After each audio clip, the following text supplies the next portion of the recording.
That was close. Commissioner Ray, thank you very much for figuring that out. For anyone else who is joining us, we're experiencing some technical related delays, but hopefully we can get started imminently.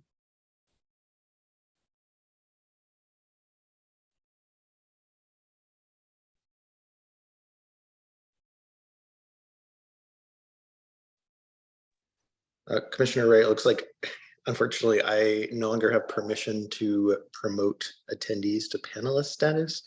Do you have that capability? I'm doing it now, but I'm also going to make you a co-host, which will give you that ability. Amazing, thank you. So if you see a name that I missed, please take care of it.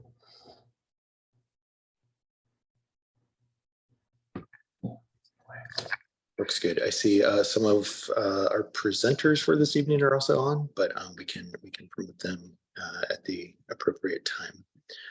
Maybe we can give everyone a couple of more minutes. I don't think we're quite at quorum status among the members of the Zoning and Economic Development Committee, so we'll give people a little bit more time to join. Thanks.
Michael, can you believe that that meeting just ended at 6 o'clock?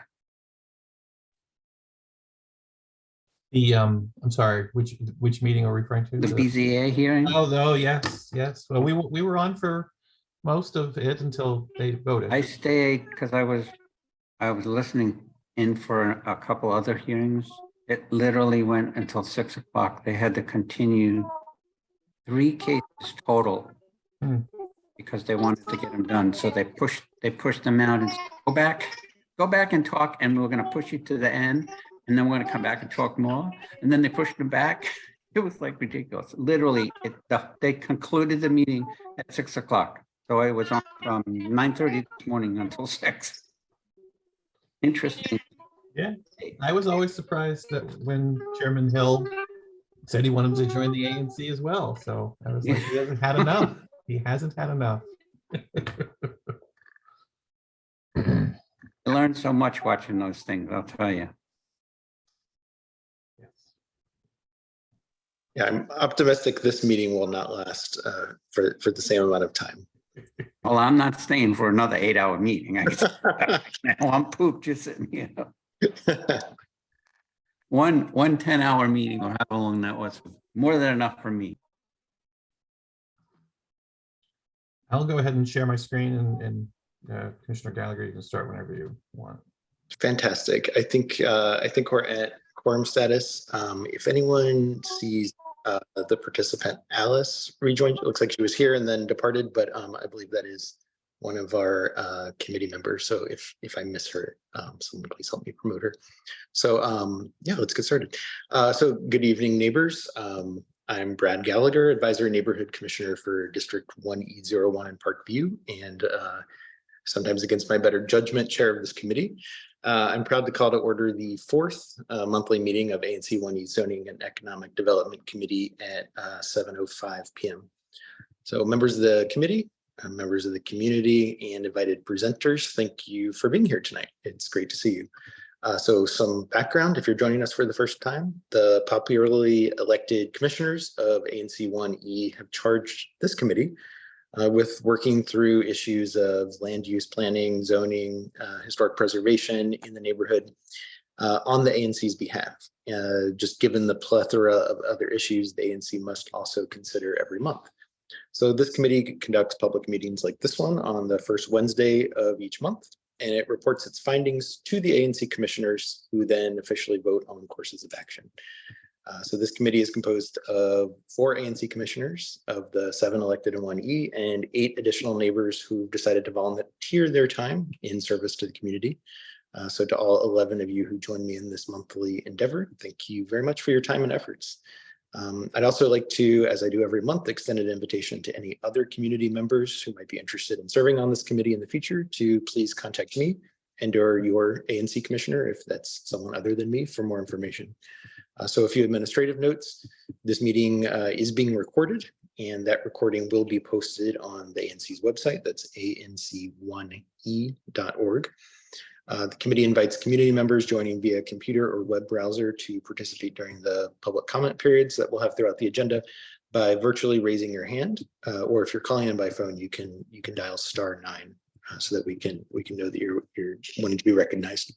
I should note that proper public notice of this meeting has been served. This meeting was noticed to the community via ANC1E's website and email listserv, as well as social media alerts to as many community groups as we could find. Still, if there are additional means of notification you think might result in greater awareness of these meetings, please do let me know. These meetings, including the microphone at them at the appropriate times, absolutely are open to all residents of ANC 1E. So please help us get the word out. And I'll call the roll of committee members I believe are with us tonight. I believe Adam Chimi is not joining us, but if that is not the case, please let me know, Mr. Chimi. Next, Commissioner Brian Footer. I see you, Brian. I'll get Professor Bradford Grant. Nice to see you. Yeah, here. Thank you, Professor. Appreciate it. Commissioner Josh Jacobson is unable to join us, and as the expert on technology was part of the reason for our delay getting started this evening. Mitri McDaniel, are you with us? How about Alice Mortlock? I think she was on earlier. Hopefully will rejoin us. Patrick Nelson. Here. Excellent. Tony Norman. Kay Pearson. Jess Remington. And Commissioner Michael Ray. Here. All right, thank you all. Hopefully others will be able to join us in a moment.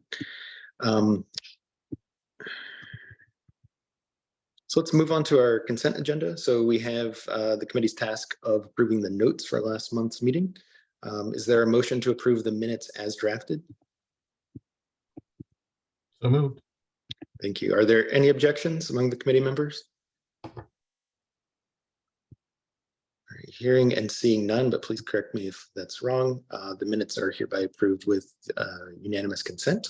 I'll transmit them to ANC Secretary for public dissemination.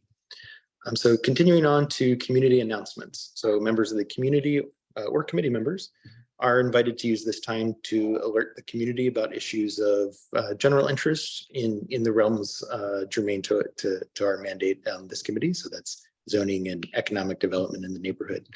And we do have one scheduled presentation on cannabis. So if there are any comments related to cannabis, maybe we could roll it into, excuse me, no pun intended, to that discussion. But I'll open it to members of the committee and the community if you have any announcements at this time.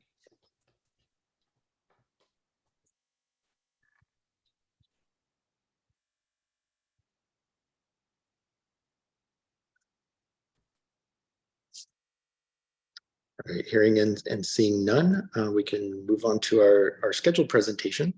So the committee is invited to speak Meredith Kenner of Kennedy McGowan PLLC. Ms. Kinner is a noted expert on the intricacies, the specifics of DC's marijuana licensing schemes. I do want to be clear, though, our invited guest today is not a representative of the DC government. We have invited representatives of the government's Alcoholic Beverage and Cannabis Commission, ABCA, as it is now known, previously ABRA, to address a future ANC meeting, but we've not been able to exactly figure out when they'll be able to join us. Ms. Kinner might wish to mention any additional disclosures or caveats, but I'll also note that she could in the future represent applicants for licenses in ANC 1E, although no such business has come to our attention yet, as far as I'm aware. So we've invited Ms. Kinner to speak, or really we could do a Q&A if that's easier on marijuana regulation. To include, but not limited to, the role of the ANC in the process. So thank you very much, Ms. Kinner, for joining us. Is there anyone else joining you that we need to promote to panelist status? No, just me. Okay, excellent. Please, the floor is yours. Thanks so much for joining us. Thank you. Thank you so much for the opportunity, Bradley. Initially, I had contacted Bradley because I thought that I would have a client that would be opening a storefront in Bradley's ANC, but that is not going to be the case, and we'll kind of get to that in just a moment. So ABCA did have a special informational session that was for ANCs. I don't know how many people attended that. I think, unfortunately, it was at the exact same time as It's at a terrible time. Yeah, it was at our meeting. Yeah, it was at a terrible time. So I can kind of briefly, and I'm not even going to put up, but like go over some of the things that they did, just very general overview. Basically, in December, December 20th of 2022, the council passed what is known as the Medical Cannabis Amendment Act of 2022. It was signed by the mayor in January and transmitted to Congress in February, and became law after Congress did nothing. I believe it was March 30th. So it is officially law, and I will refer to it as the MCAA because Medical Cannabis Amendment Act of 2022 is a bit of a mouthful. Essentially what this bill does, probably the most important of which, is it changes an agency that I'm sure a lot of you are familiar with, ABRA, to ABCA. So they're replacing regulatory administration with cannabis administration. So it is now the Alcoholic Beverage and Cannabis Administration. That's kind of neither here nor there. It just is funny because a lot of their letterhead still says ABRA. The bill created about 6 new categories of licenses. So there are going to be cultivator licenses, which exist now, except they're also coupled with a manufacturer license. So they've uncoupled those. So there'll be a cultivator license, a manufacturer license, a retailer license, which is like a dispensary, and then an internet retailer license and a courier license. The cultivator license allows a business to cultivate and wholesale marijuana to manufacturers, retailers, and internet retailers. A manufacturing license buys wholesale cannabis from a cultivator and then makes that cannabis into edibles or other cannabis infused products, and then wholesales those to retailers and internet retailers. And it's the retailers and internet retailers that are at the patient level and are actually the only entities allowed to sell cannabis B2P in this instance, because they're patients. Let's see. Perhaps the best thing that the bill did was increase the ANC public comment period. So in prior licensing rounds, like the one held in 2022, there was a 35-day ANC public comment period. And at the end of that comment period, the ANC had to issue a resolution of approval. That is not the case now. It is a 45-day public comment period. So there's the placarding, and then there's the 45-day comment period similar to alcohol licensees. And during that comment period, members of the community, members of the ANC, similar to alcohol, can file protests and reach settlement agreements with medical marijuana applicants. We can discuss settlement agreements. I'm sure that's something y'all are interested in. This bill also includes social equity applicants. I'm actually in the middle of writing, drafting a comment for ABCA about the social equity criteria because it is a bit restrictive. But the statute provides that 50% of all the new licenses that are granted by ABCA of all of the new cannabis licenses must be set aside for social equity applicants. So that presents some problems, which we can get into later on. The bill also increased authority for enforcement authority for other DC agencies with respect to unlicensed operators. And I'm sorry, I should have mentioned that first. It also included a pathway for I-71 operators to become licensed medical cannabis operators. And then for those operators that do not decide to become regulated, there will be increased enforcement authority for other agencies, including ABCA. Does anybody have any questions about any of that? Any of the license types? Let's see. Trying to think. The open application schedule is probably important. So right now we are in the social equity application period in which cultivator and manufacturer applicants that meet the social equity criteria are permitted to apply. That license period is open until June 30th. Existing cannabis licensees, medical licensees can also apply for additional licenses in this period, which may be something, there may be one of the existing licensees doing that in your ANC. Non-social equity cultivators and manufacturers are going to be permitted to apply in what's being called a standard licensing round that begins August 29th and ends October 30th, I believe. And then unlicensed cultivators, retailers, and internet retailers will be able to apply beginning in November. All of these different license categories will have to seek ANC approval. Or ANC will have to go through the protest period. And really, the protest period it's not terribly different from the protest period for liquor licensees.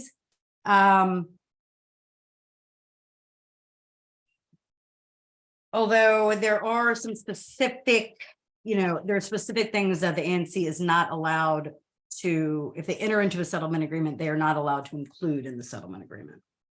They're not allowed to limit what can be sold on the premises. They're not allowed to limit the amount of plants a cultivator is permitted to grow, or the type of cannabis products a manufacturer is permitted to produce. Like with liquor licensing, they are allowed to, settlement agreements are allowed to address hours of operation, parking, the quality of life, things such as loitering, trash and recycling pickup, and things of that nature. And I can provide, I had every intent of having my own presentation, but I can provide information about the specific settlement agreement criteria if anybody else has any questions about that. No. Yeah, that'd be great to definitely be able to see those specifics at some point. And I assume ABCA can also provide that Yes. since it's their regulations, right? So Fair, yes. And one of the things, actually, all of those permissible provisions that are allowed in settlement agreements, those are in the regs, which are in draft form. And so they may be, we hope that there will be some changes prior to them being finalized sometime in June. But I would be happy to send that section of the regulations to you. yeah, that'd be great. Yeah, so Yeah, Wait, sorry. I think Commissioner Ray had his hand up. Did you want to, and I spoke. Only if you're, Sure. I mean, if we're at the question and answer period, if you're not there yet, I'm happy to We wait. can be there. That's fine. A lot of this stuff is very similar to alcohol and maybe the stuff that you already know. So please, if I can be helpful answering questions. Sure. Well, the one question that I have, and I don't know how familiar you are with Parkview. I'm more familiar with the Parkview section of our neighborhood, but we have a number of I-71 type establishments that are already here. In some cases, they're next door to each other.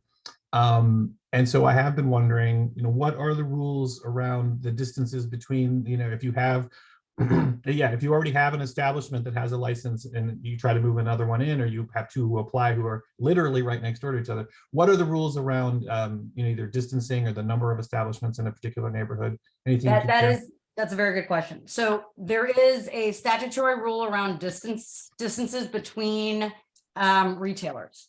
A retailer cannot be 400 feet from another new retailer. So an existing. Can I just ask a quick question? What is an Sure. I-71, please? I know I So heard. an I-71 kind of it's a colloquial term that refers to businesses that gift cannabis to an adult who purchases a retail item.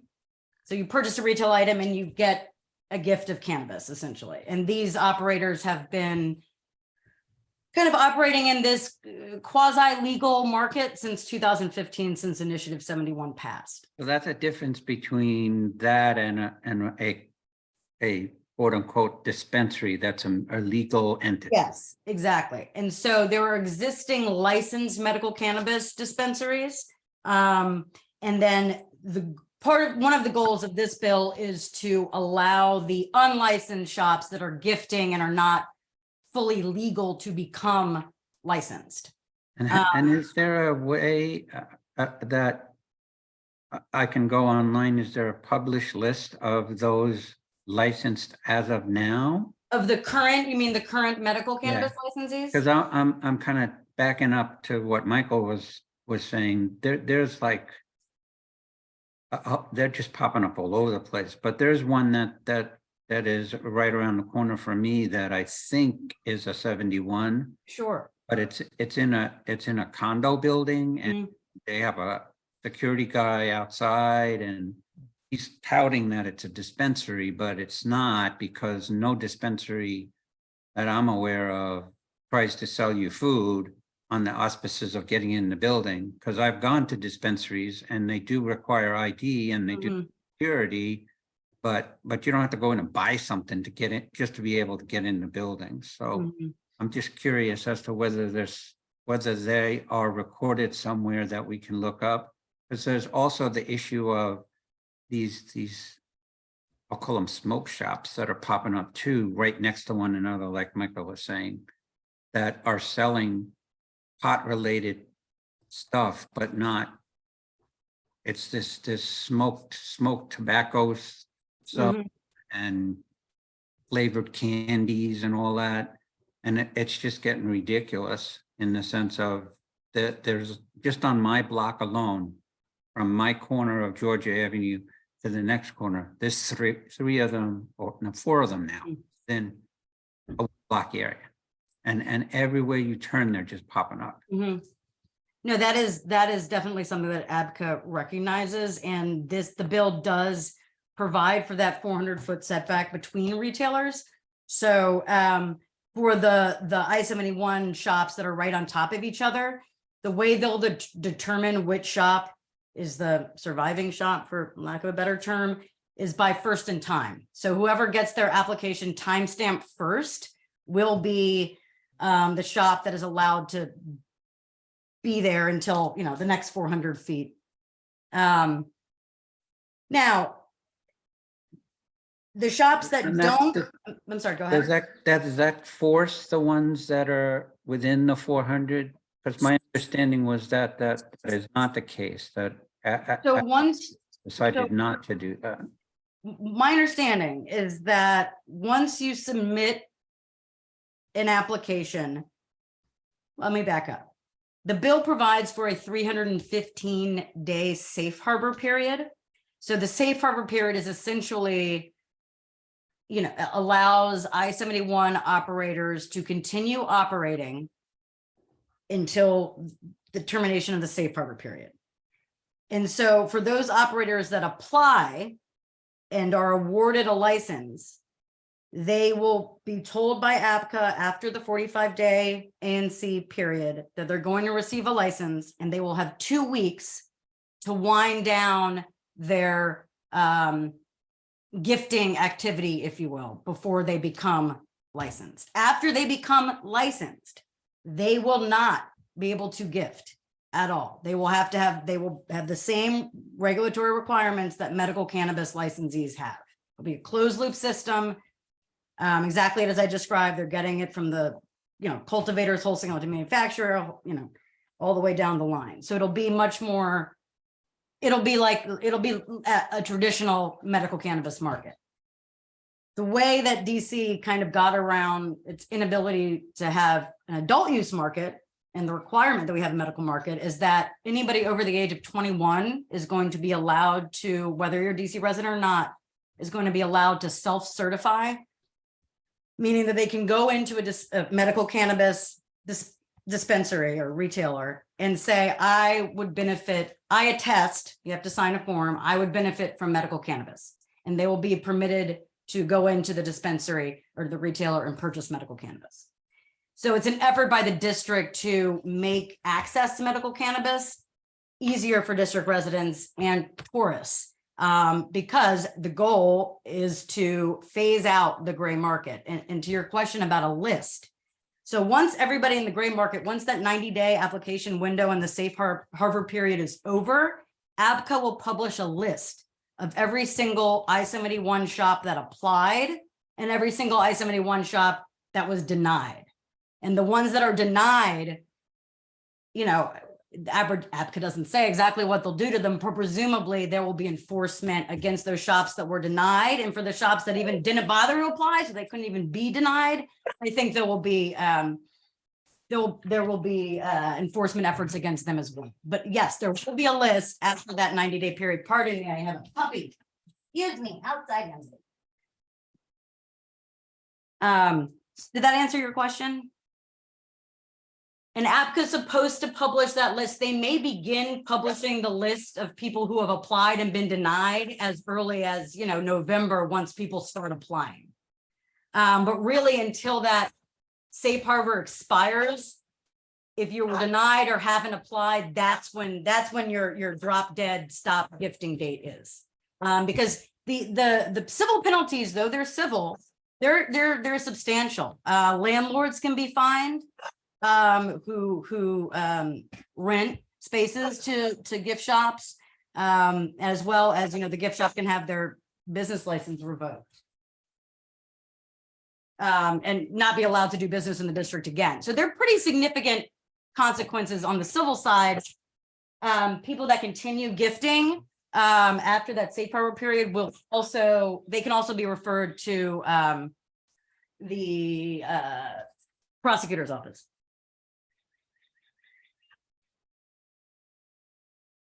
Yes, I think there's some other hands raised. I don't know if I have the ability to answer the hand. Yeah, let's dispense with formalities since this is Q&A as part of community announcement. A totally voluntary appearance by someone before us for once, as opposed to official business. So yeah, I think Commissioner Footer, if you just want to go ahead.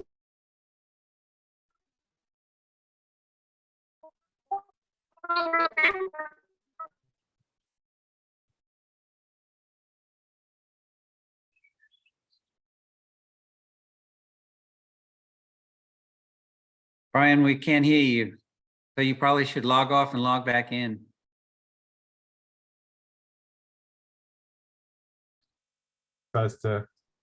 Sure, thanks. I was just curious, you mentioned 50% of applicants need to meet the social equity criteria, and I was wondering if you could explain what that criteria is.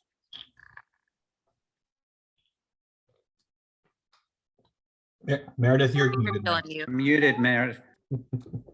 Sorry, the social equity criteria, actually, let me read it for you because it is right in front of me. It is requires that, let me paraphrase, you have to be at 50% of the company, either collectively or individually, has to be owned by a DC resident that is considered a returning citizen. A returning citizen in this context is anybody that's been arrested, convicted, or incarcerated. So it's a DC resident that's been arrested, convicted, or incarcerated. That's one criterion. The second prong is that the DC resident has to have a spouse, be in a civil union with, have a child with, or have a legal guardian or parent that has been incarcerated following a conviction. So you can see that's pretty restrictive, because a lot of people can be incarcerated and haven't been convicted. We're in the process of commenting, but specifically on the social equity requirements. So this is very much, I'm very much in the minutia with this. The third one is that the DC resident has to meet 150% of the median income as published by HUD. And they have to meet 2 of those 3 criteria to be considered a social equity applicant.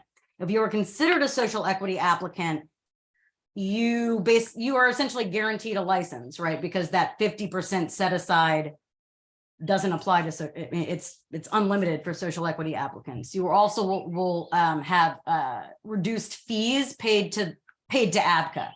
ABCA is actually self-funding this, meaning the district didn't appropriate any budget for them to do this. So all of the licensing fees are non-refundable and go to ABCA. And it's a $2,000 licensing fee, or sorry, application fee for social equity applicants versus an $8,000 application fee for non-social equity applicants. Did you say, Meredith, how many applications or how many licenses they're planning to do on the initial round? You know, I'd really like to know that, but they're unfortunately, the way the law is written, it's all based on how many social equity applicants apply, right? It's uncapped. There's no cap on the number of licenses. It's only based on the number of social equity applicants that apply. So if there are 50 social equity applicants that apply, there can only be 25 other applicants. Does that make sense? And this is done on a time frame, a year time frame? So the timeline that they've published, that ABCA's published, actually goes all the way into 2024. So after that unlicensed operator round is over and that safe harbor period ends at the end of January 2024, there's another licensing period for social equity applicants that are not unlicensed operators starting in March. And then there's yet another retailer application period that begins in June of 2024. And then after that, I believe that the ABC board then has the ability, which I think this gets back to one of your questions as well, has the ability to place a moratorium on the number of licenses, in particular wards and ANCs. So I think it's after that year, I think in March, after it's been effective for a year, that's when they can assess supply and demand and over concentration of retailers and so forth, and put a moratorium similar to liquor license moratoriums. So then what I'm hearing, if I'm hearing you correctly, is the first round of issuing of licenses will be determined by how many social equity applications come in. That's correct. If in theory, no social applications come in, no licenses will be issued. That's correct. 2 come in, then we'll have 3 licenses. Okay. That's correct. And it's for each of those licensing periods, right? So right, I got you. yeah. So it's a little being pretty familiar with social equity criteria in other jurisdictions. This is probably the most restrictive I've ever seen, and that there's only 3 criteria, and one of which is a family member that has to have been incarcerated following a conviction. So we're hoping that ABCA does expand that so that, the risk is that if there's not enough social equity licensees, then they can't license all of the qualified unlicensed operators. And then that could create a problem where you have a bunch of these operators that just continue because they're like, you know, there's only one license available. You know what I mean? It's a bit of a quagmire. So we're hoping ABCA can, we can bring that to their attention in a very. So those rules were written into the actual law that was passed, correctly?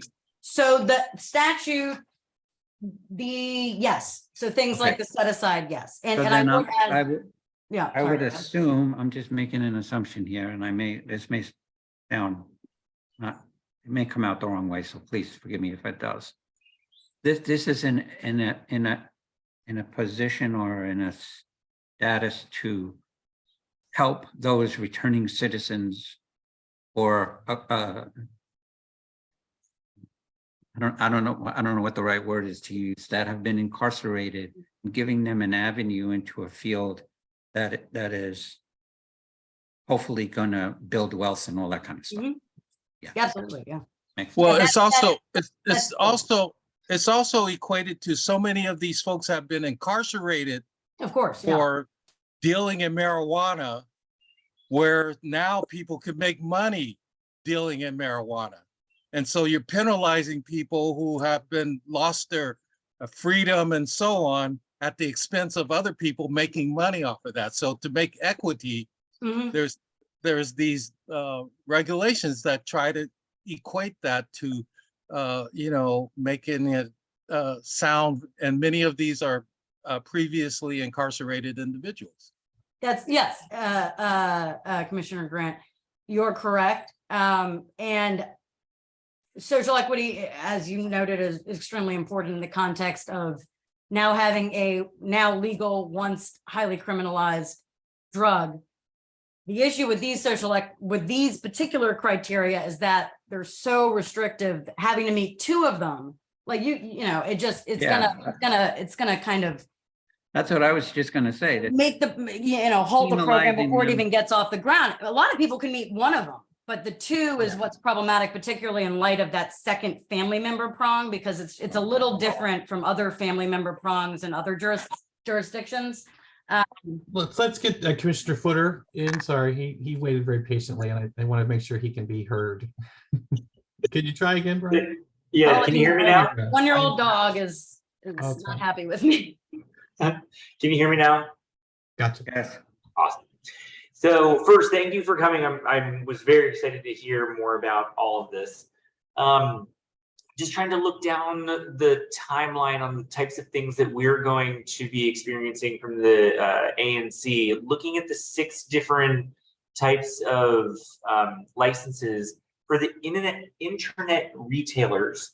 I guess it's whatever location that they put on their application would put it under the jurisdiction of that ANC, even though I guess it'd be like their home, or they're not a brick and mortar, so it would just be like whatever home address or mailing address they have. Oh, I think you're on mute. I don't believe that they can be, so all licensees are prohibited from being in an exclusively residential area. They can be in a building zoned as mixed use. So you can see, you know, residences on top of a commercial space. But my understanding is, and I'll have to go back and look at the regs, is that even internet retailers have to be in a commercial space. So they would not be able to be in a resident, but you did raise a good point. They might not have to be placarded. And I don't know if I'm remembering that incorrectly. I can double check on that. All of the other licensees besides a courier, of course, has to be placarded. Gotcha. And then the endorsements, those, sorry, I just lost them. Here we go. These are interesting. Will those operate the same way as other liquor license endorsements? Yes, and thank you for bringing that up. So there are endorsements that only apply to retail licensees. And so like with a liquor license, once you get your license, you can apply, or simultaneously to applying for your license, you can apply for an endorsement. Probably the endorsement that will, or there are 2 that will likely come before the ANC. The first of which is a safe use consumption lounge. So this is a lounge that has to have an entrance through the retail facility. It can't have a separate entrance and is only, is open to adults, and, it permits food can be served and there can be recorded or live music played, but there cannot be alcohol served on the premises. That I'm assuming ABCA has not provided. I don't believe the proposed rules cover that, but I'm going to assume that the ANC is that's going to have to be a change of use placard. There's also a summer garden endorsement. If you have a safe use consumption lounge endorsement, then you can also get a summer garden endorsement. And I see you laughing because it's exactly like alcohol, right? So I'm assuming that if placarding is required for those, like think of the safe use lounge as like a live music endorsement, right? And then this other one is the same as the summer garden for bars. So I do think both of those will have to be placarded. The other endorsements are a delivery endorsement, which just allows the retailer to make deliveries with their own employees. And then this last one is a education and tasting endorsement. This would take place inside the dispensary, and it would be like a cooking class or a demonstration about how to use a bong, or, education and tasting. I'm really not sure what ABCA intended with that. So yes, that will play a role. The ANC will play a role with two of those. As somebody who's integrated in the marketplace and talks to providers and things of that nature, are you hearing anything from the marketplace in liquor licenses trying to go after some of this so they can have a summer garden that serves alcohol and marijuana? So they wouldn't be allowed to, because you cannot have a liquor licensee at the same location as a cannabis licensee. Gotcha. So they have to be separate. Yeah. And I also think, and I feel fairly safe in this assumption that you're not going to be allowed to have tobacco products being sold at retailers as well, because you're not allowed to consume tobacco in the safe use treatment facility. That includes hookahs. And I assume there will be similar odor control What about a hookah? mechanisms as with a hookah bar. I don't like hookah, so I've never been to a hookah bar, but I assume there's some sort of, HVAC system that, dispels smoke.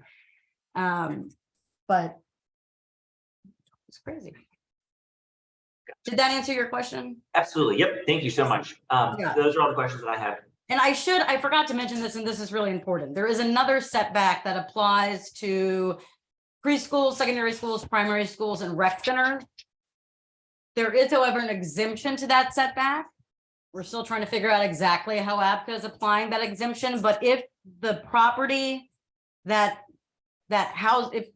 the grounds of the school, preschool, or rec center on a property that's zoned as commercial or industrial, that property could be exempt from the 300-foot exemption. So for instance, there's a school, we have a client who has a property on U Street. And there is the former Garnett Patterson Middle School, less than 300 feet away. The Garnett Patterson Middle School is zoned as an ARTS 2 zone, which is a mixed use zone. And so that Garnett Patterson be exempt from that requirement. But for instance, I'm thinking of Stuart Hobson in my neighborhood, or Ludlow Taylor in my neighborhood would be not exempt, right? That 300-foot setback would prevent a retailer from, or any licensee from having a shop there, which is another way that a lot of these current I-71 shops are going to be prevented from continuing at their location, because a lot of them are within 300 feet of a school or rec center. And a lot of those, particularly the rec centers, there is not going to be a single rec center that meets an exemption. It's only going to be likely public charter schools or daycare centers. Are there any other additional enforcement mechanisms that came with this? I'm trying to think of something similar to like if there's a noise violation or something, ABCA has that noise task force that will come out and do a reader. Is there anything that's cannabis specific that would be equivalent to that?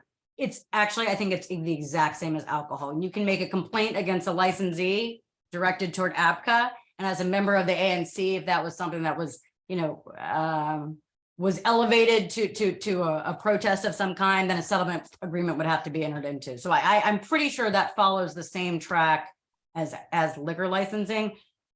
The only difference is that ABCA is kind of building the plane while they fly it. Like they kind of don't know exactly how all the liquor licenses are going to apply to cannabis. So stay tuned as this actually gets rolling, how that complaint process, and no pun intended, how that complaint process will play out. But yes, there is a complaint process.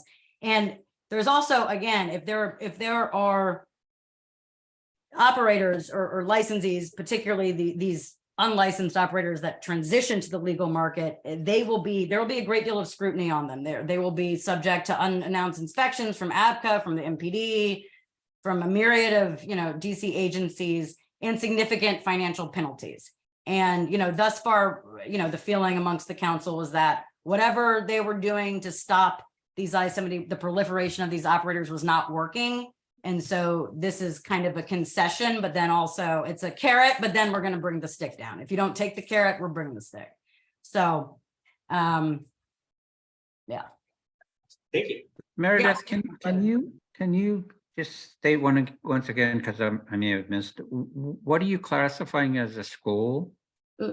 Elementary school, high school? So it's an elementary, it's a preschool, elementary school, or high school.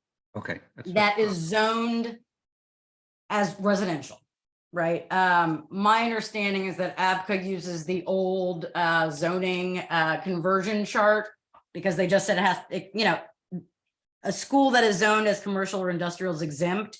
As you guys probably know, there is no commercial zone or industrial zone. It's all these MU, ARTS, NC, blah, blah, blah, blah, blah. So if a school is in one of those commercial or industrial zones, it is exempt from the 300-foot setback. Like a District of Columbia public school is zoned residential. And so a District of Columbia public school will always be within, you know, will never be exempt.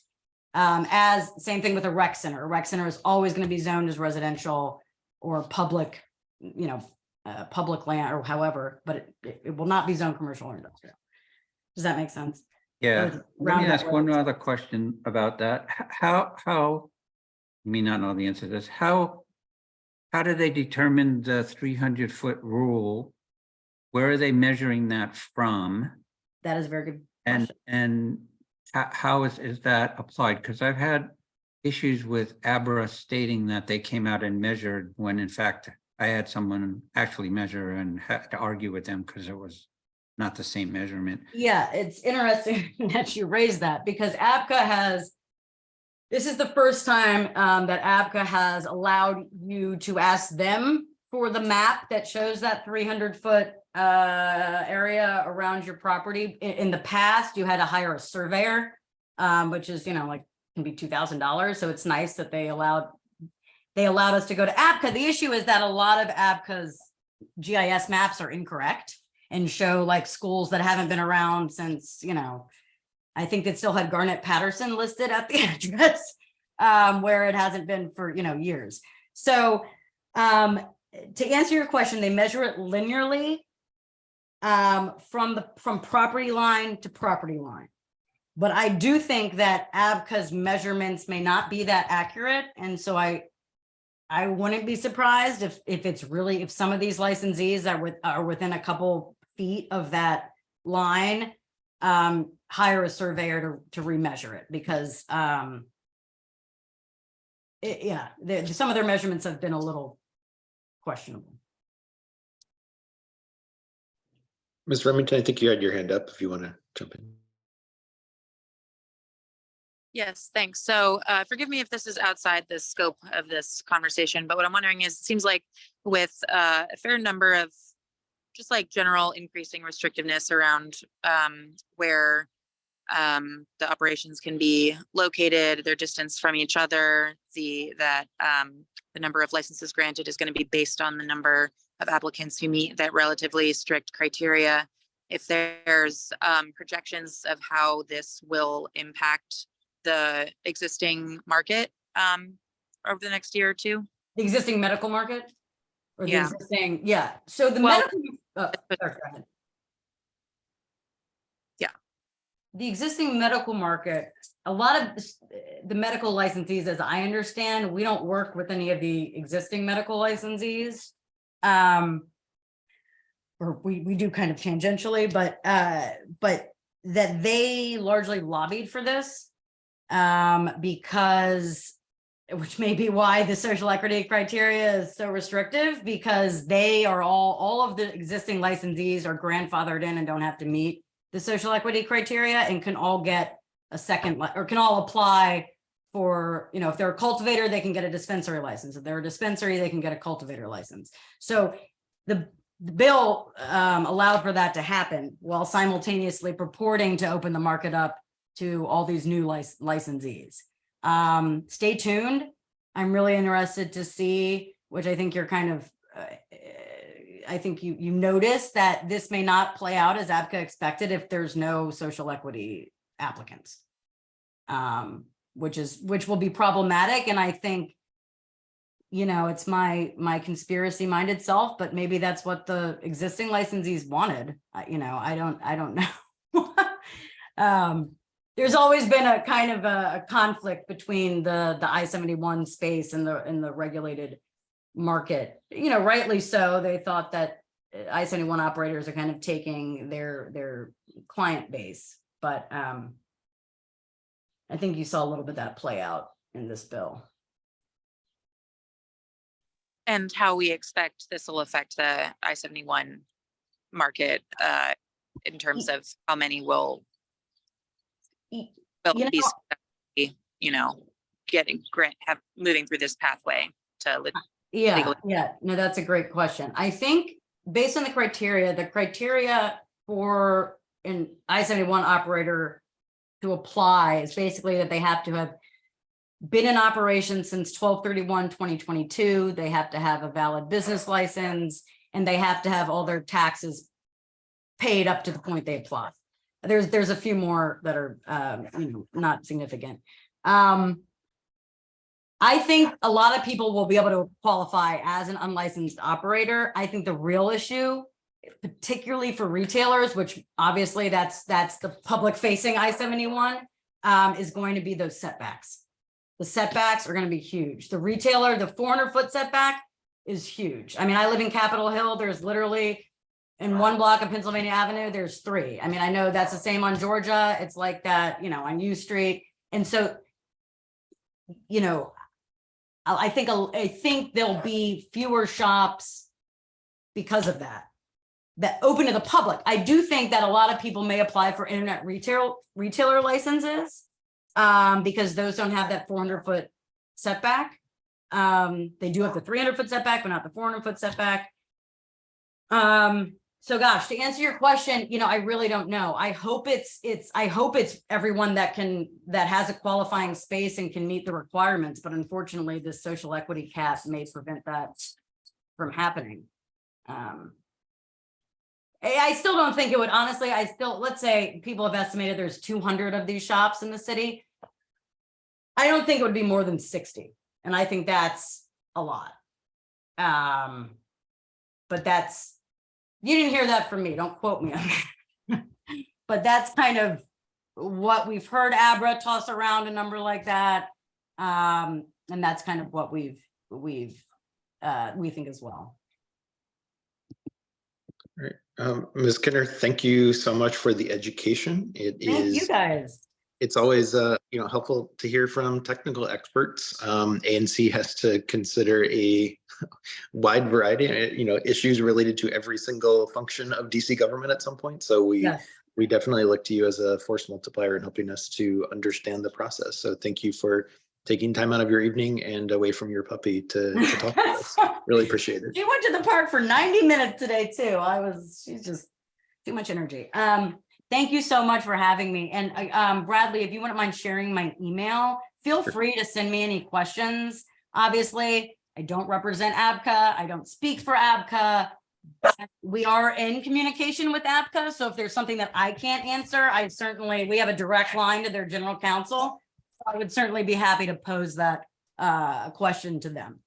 Yeah, that would be Or to great. answer, Thank you. you know, or to answer any other question you may have that Thank you. doesn't, Yeah, you know. I'll put us all in touch. You might regret the offer. Oh, so. that's fine. It's fine.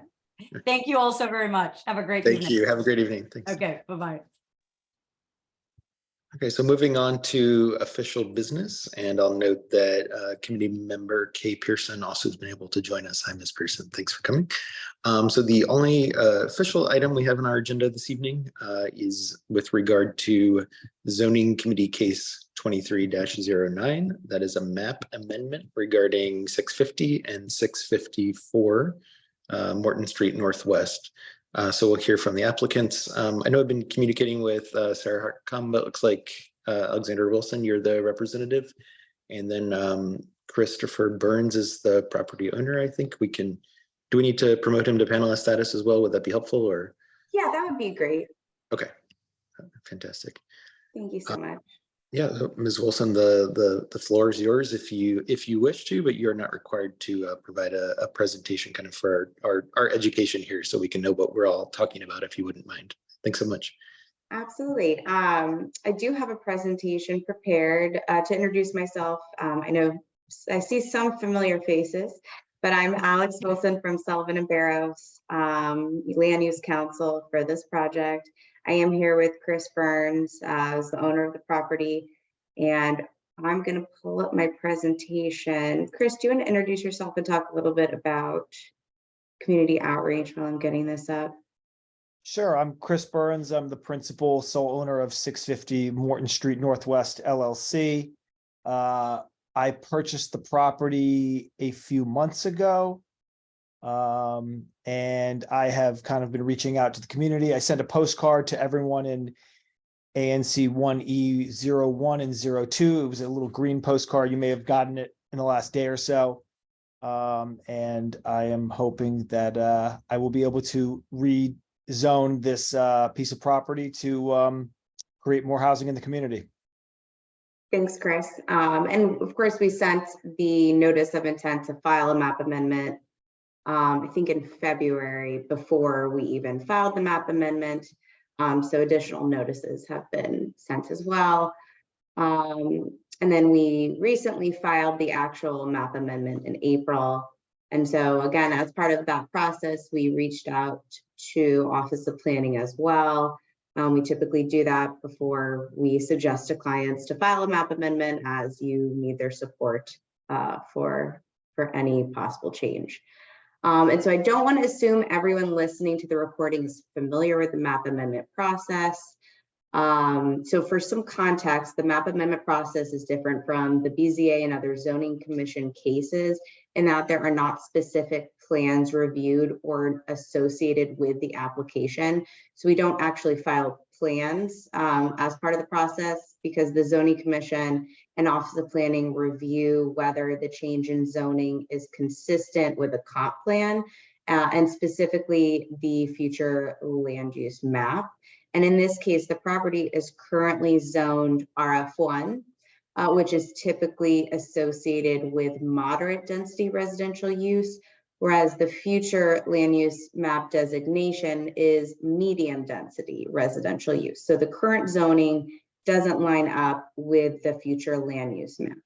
So we are proposing to change the zoning to RA3 to match what has been identified by OP and approved during council and the comp plan change as the appropriate zone and density for this site as identified on the future land use map. These properties are very close to Georgia Avenue, as you can see here, in the higher density NC7 zone, close to the bus lines and metros, and possibly why they were identified as appropriate for upzoning.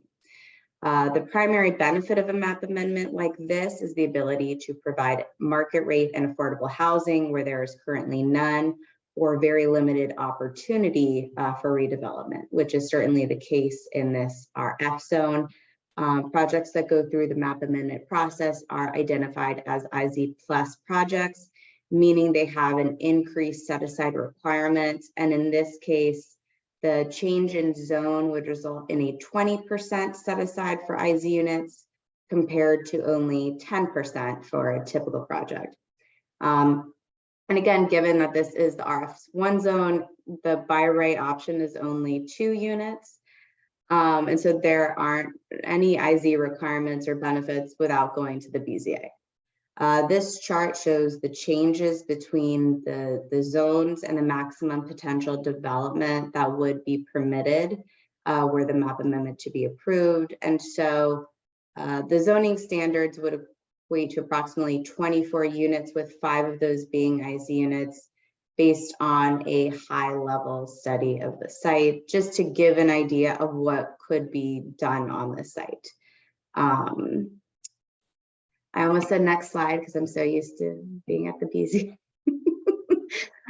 This is the map we use this is the future land use map.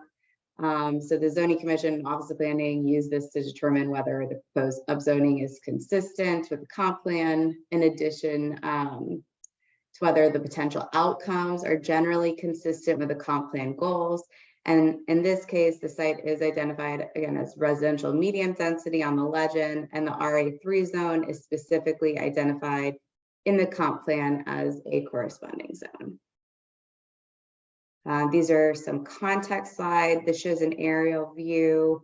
I believe it's flipped though, and the top of the page is the south and the bottom is the north. And this shows nearby sites selected for redevelopment or that have already been completed. The Park Morton PUD is across the street, and upzoning the 650 Morton properties for additional density would allow for complementary development. Of course, we're not proposing this as a specific set of plans. We never do that when we file any map amendments of the zoning commission. But any plans would, of course, have to conform with the RA3 zoning regulations, just like any other project. So if there were any deviations from those zoning regulations on the chart from the first slide, it would require BZA relief. So the map amendment approval doesn't allow for anything more than what would be available in the requested zone, in this case, the RA3 zone. So while we're not showing a specific project, there's definitely an anticipation of what could at most be proposed here, given the RA3 zone standards. That concludes my presentation, and I'm happy to answer any questions. Great, thanks so much, Ms. Wilson. Normally I'd say, does any committee member have a question, and then we'll go to the public, but it looks like we have no one but us. So does anyone present have a question? And let's be wild, let's forego the pomp and circumstance and just go. So Commissioner Ray, if you want to start us. Thank you. Thanks for coming, Alexandra. We've certainly worked together before, and I've known this was coming probably for a good year, I think, at this point, but happy to see it moving forward. I do have a bunch of questions though. One, and this is because I just went through a recent training on this particular subject, but if medium density future land use map, what other zones would be applicable here other than the RA3 that you're asking for? What's the range of zones that could be used if given the medium density residential future land use map? I don't know off the top of my head. I'd have to check the comp plan. I do that every single time anyways, but I believe it's I believe RA2 is included because I know RA1 is moderate density. And so potentially RA2, let me go, here we go. This would be helpful. So it must be RA2 and RA4 based on these, but I'd have to double check with the specific section of the comp. And again, it's helpful for the committee, I think, to understand that really, because we're not looking at plans, what we're looking at is what the potential zoning should be. There's a range of zoning that would be allowed under the future land use map. And so we're effectively trying to pick the one that is most appropriate for this location. So it's helpful to know then, kind of put bookends on either side of what the appropriate ones might be. On the front yards, if we change to the RA3, is there any restriction within that zone for how the front yards align? Because one thing I would, would prefer to see in any future project is that the front facades of those buildings kind of stay in the line as opposed to coming out further to the sidewalk. And is there anything within that zone that would keep that from happening? There aren't any front setback requirements in the RA3 zone. I believe the front setback requirements end starting in the RA1 zone. I would point out, because you quickly flashed on some of the PUDs, a lot of those have expired, I believe. So I don't know if you want to necessarily use that in your, in the presentation. A lot of the ones, especially the 1026A, I believe has all expired. There were a bunch of them that kind of went forward and then aren't. Probably maybe just the view is the one I'm thinking of most. Oh yeah, this That one here. So just hold on. And 3212, 3216, I believe has also expired at this point. Okay, I'll make a note of that just so we, I mean, we would revise this before we go to the zoning commission. Front yards, the PUDs, the other zones. And then in terms of outreach, I don't know where we are if letters have been sent, but has anyone spoken to particularly the neighbors that will be attached, those houses right there? Has anyone spoken to them in any way, or we had any direct outreach to those neighbors? Chris, have you knocked on doors? Yeah, I was just there. I actually was just there today. Quite frankly, I think next door might be abandoned. There's some ivy growing in between like our party walls, and it's kind of coming onto my side, and they've got some, it just doesn't, I'm not sure anybody's living there, quite frankly, directly adjacent. All right, but your plan is and I've been over, I'm over there probably once a week, and I've never seen anybody come in or out. And I know there's a litter of feral cats living back there as well, so. This is my former SMD. I'm no longer the commissioner for this side of Georgia Avenue, but I was for 4 years, so I know it pretty well. I would certainly want to make sure that we're getting at least some contact with some of those individuals, and I know at least one person I believe that still lives there that I can reach out to just to make sure that they understand that this is coming, and why we're doing this. But I think that's all I have. I would say, I'm sorry, maybe for the rest of the committee to understand, the buildings across the street from the site that were the Park Morton buildings, those have already been demolished. They will all be gone within the next, I think there's one that's still standing. So they're already gone and the foundations have been poured, and they are in the process of building the multifamily building, which would be directly across the street. So where you see that sort of reddish, yeah, you had that over there, yeah, that sort of reddish structure right across the street. That will be part of the multifamily building. So that would be, I believe it's 5 stories in a penthouse, if I'm remembering this correctly. So in terms of the sort of sizing of these buildings, this building would not necessarily be any much different, probably smaller than the building that we're already constructing right across the street from it. So this whole block is already in having a lot going on. But that's all the questions I had for now. Thanks. Thank you. And Ms. Wilson, can you remind me, do you have a date from the zoning committee as to when your hearing would be? I didn't see one listed in ISIS at the moment. We don't, and the Office of Planning is very backed up right now. There's been just some staffing shortages there. So I don't anticipate a set down. Maybe July would be the earliest we would even have a set down. Yeah, that would be my guess. But Okay, thanks. That's helpful. Just kind of for our information, should there be additional requests for information on our side, we would have at least one more scheduled meeting of this committee and 2 meetings of the ANC before July. So. Okay, thank you. yeah, great. That's why we wanted to reach out early. I would say, Alexandria, just from my knowledge, that it's probably going to be a little bit later than that, because I just was on, and I have another one tomorrow to deal with PUD that's in, and it was extended, and they had to do additional comments, and one of the issues that came up was that they had to squeeze it in because they're not putting new things on the calendar until almost August, September now.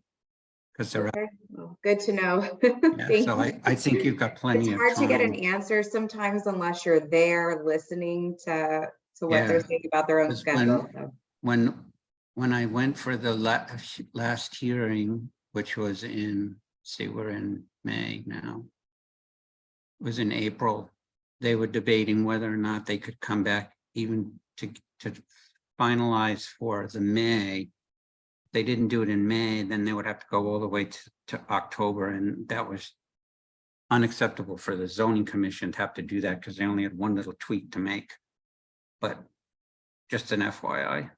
And then the other thing that I'll say, which Michael already knows this, is that this whole zone was created as an upzone in the flume prediction due to the Park Morton redevelopment and the necessity to the original plan was to build more density into that. And because it's all RF1, they decided in discussion when they were doing the comp plan to create this new zone and put it as a flume for additional upzoning, which is now happening. And that the PUD that is associated with is actually using lower density than what really could have been achieved through the PUD because of the fact that this was designated as a future land uptick. So there's a surrounding area where the Park Morton redevelopment is being done. That's actually a lower density than what could be developed. Just so everybody understands that's the reason why this is kind of carved out of this area for the flume to happen.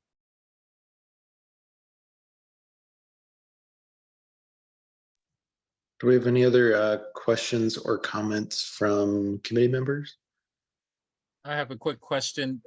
What's happening to the east and west of your site? So this property is included with the map amendment, primarily because OP suggested we not spot zone is what they call it, just one property. And so this property, which is already an apartment building, is included in the site. And so that's to the west, and it's directly adjacent to the NC7 zone. And then to the east, as we discussed, it's a single family home. And, Chris mentioned that it didn't seem like anyone was there. So we'll continue the outreach to this property and the adjacent properties down the street. And hopefully Michael can help us possibly get in touch with some of those neighbors. So if I understand right, you're saying that if this is approved, then both your property and the property to the west will change zones? Is that what you're saying? Correct. The property to the west is already an apartment building, so it would just be more conforming with the new zone. And it's the 650 property that, we've been discussing that would have the redevelopment potential. I see. Okay. Alexander, so on the topic though of the ownership of the apartment building, has someone been directly in touch with them, and are they aware of this yet? Yes. Yep. He's been aware. Yeah, we definitely have him on board. Great. And then for the committee's sake, and you mentioned it, but I'm not sure if it was explicit. If this change is approved and we move from an RF1 to an RA3, what would that mean in terms of the IZ plus and then vis-a-vis affordable housing production that would be now required because of this upzone? Sure. So because of the change, I won't get you into the weeds, but it'll trigger a 20% set aside requirement instead of the typical 10% set aside requirement that would ordinarily be seen in buildings with 10 plus units. In the RF1 zone specifically, you would only have mandatory IZ requirements, I guess, for the site as part of a conversion. So you'd have to go to the BZA and request, I think you get up to 7 units on the site with a 900-foot roll or something to that. So you might get 2 at most on the site with a BZA case versus the potential upzoning, which 20%,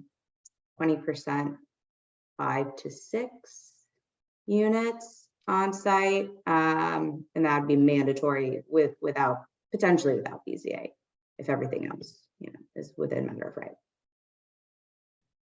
So that's the primary benefit, and that was, I think, why they've been encouraging map amendments too. Yeah, and that's of course this is newer. This is newer. So I don't know if there are any other questions. I'm certainly willing to hold, but I do have thoughts on kind of where we go from here. But I'll just give other people if there's another question. Okay. So given that there is still some outreach, I think that needs to be done. I don't know that the committee should necessarily take its formal position yet. I always like to give the neighbors a chance to hear about this and then come up, and they may have questions or concerns that we can kind of address. But I'll tell you that I certainly support what we're talking about. You're not even going for what would technically be the highest level of zoning that could be approvable, which is the RA4. The IZ Plus gives us from now a 20% requirement on all the units that get built on the site. And as we've said, the density of this block is changing dramatically over the course of the next several years. So it should be pretty well in line. The only thing I would say to Mr. Burns, and I saw you shake your head when I brought it up, if you keep those front facades sort of in line, I think that would look a lot better for your building, as well as kind of keeping that pattern of the architecture. I'm not, Dr. Grant can give you a better explanation of that, but anyway, I would say that tonight we'll probably hold off until later. But Dr. Grant, if you wanted to add anything there, you're muted, sir. I'm okay. Okay, very good. But yeah, I would make the motion that while we're we're generally in support of what you're talking about, I think some additional outreach would be helpful, just to make sure, and that we'll make sure that we get this booked on the full ANC. We'll bring it back for a quick, another quick review with the neighbors, but we'll just make a motion that we'll table this for now to get it finalized in the future. But I think things look really good. Any second to that? I second it. But I think there was you had a question about what would be the available zoning for this. I would like, that would be informative and helpful to me to know all the available zoning that this future zoning map suggests. Okay, Alex, if you could just maybe send us a list with some of the particulars, the difference between the RA2, 3, and 4. I generally kind of know, but it's really Yeah, I'll send a chart, something to Yeah. that effect. Thank you, and we'll get it out to the committee. Thank you, Dr. Make sure that includes, Alex, the wherewithals within the zone, height, density, FAR, all that kind of stuff, because that's what I think Brad's asking for. Given that the motion has been made and seconded, if I could ask any committee members voting in favor, and that would be to, just be precise, that would be to table consideration until our next scheduled meeting of this committee, which is Wednesday, June 14th, also at 7 p.m. All those voting in favor, please raise your hand or say aye.